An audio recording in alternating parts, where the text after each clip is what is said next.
What's Pizza Tower like? Or more accurately, what's Pizza Tower? I can't use that. Pizza Tower is an indie platformer heavily inspired by the Wario Land series as a baseline, and then it takes a whole bunch of other ideas and piles them on top.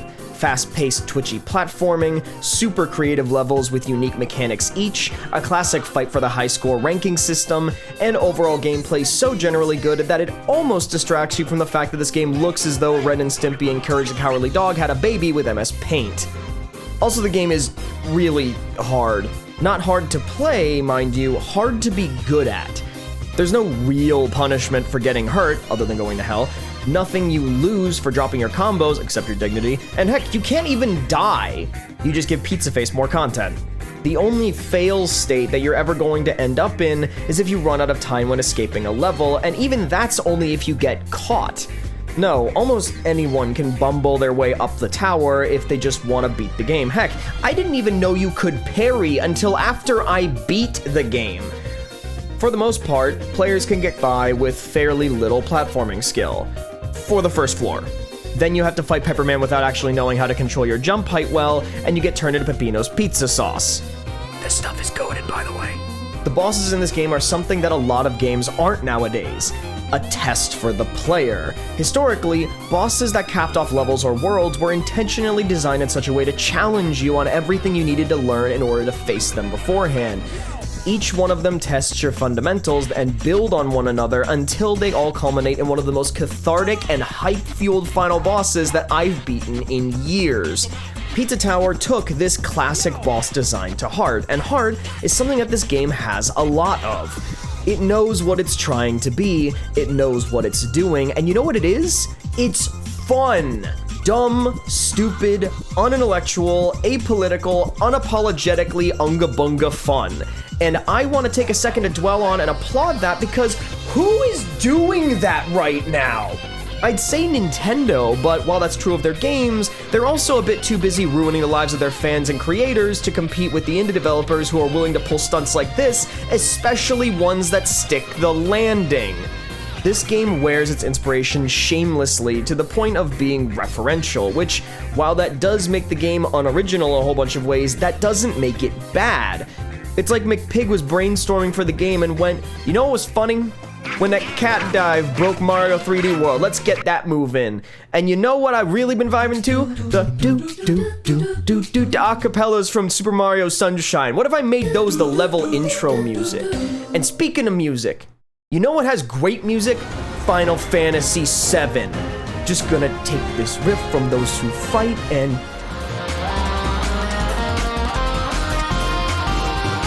And you know what I think of while I'm making this pizza-themed indie game? I think of the biggest pizza-themed indie game of all time, Five Nights at Freddy's. I hope you like Five Nights at Freddy's because Sertif and I already made a full level with more love and care than my parents gave me when I was a child. Sorry, that was misrepresentation. McPig is French, I think.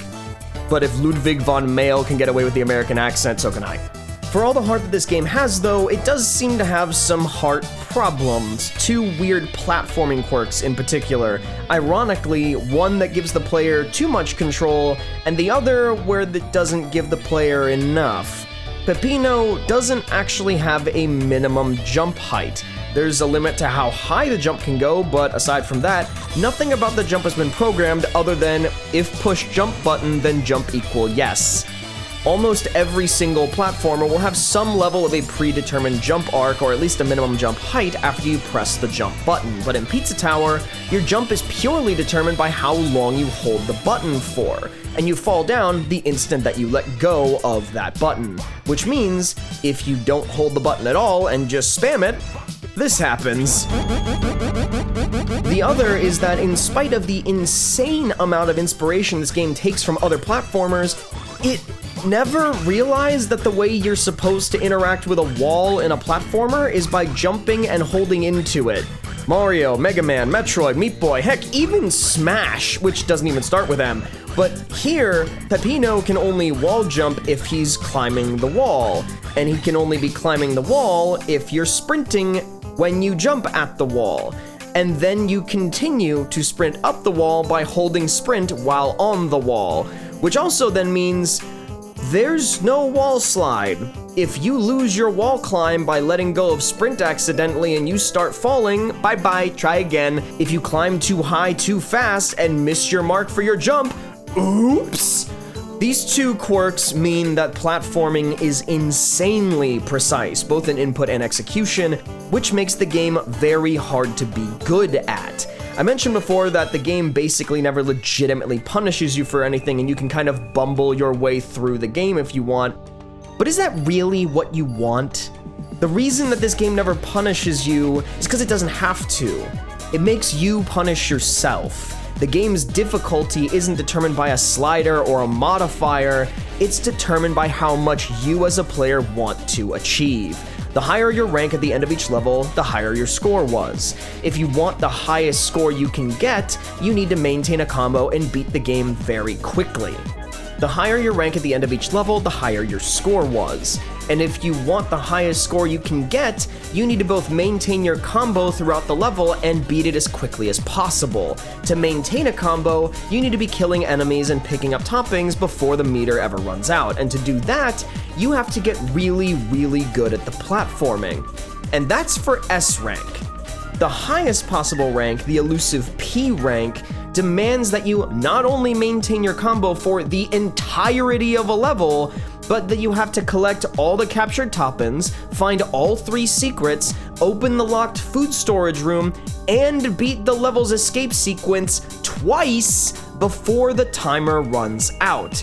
And the portal for the second lap only exists after you've beaten the level once, so the game legit requires that you beat the entire thing a bare minimum of twice if you want the P rank on all levels. In order to get all of the achievements, you'll need to memorize the pathing of every single level, both forward and backwards, and build up speedrunner levels of skill with the platforming fundamentals. And that's what sets this game apart. Sure, it looks like something I drew in elementary school. Yeah, the typography in some of the text boxes is so bad to the point of being almost unreadable. Heck, the main menu's design is so rough that it took until my second play session for me to realize that the screens were save files. And for my younger viewers, this symbol next to options is the pause button for the Xbox 360 controller, which is something that even I forgot about because I haven't played on a 360 since, I don't know, 2015? But when you peel away the rough edges, you get a game with clearly a ton of passion behind it. A soundtrack that absolutely slaps, a fast-paced platforming feel that I haven't felt since Super Meat Boy, an art style that, love it or hate it, is super unique, sets the game apart, and pulls on the nostalgia heartstrings of everyone who grew up in the 90s and early 2000s, and a game with a huge skill ceiling that will keep people who fall in love with it hooked for hours after the credits first roll. So if you were to ask me if I recommend Pizza Tower, I'd say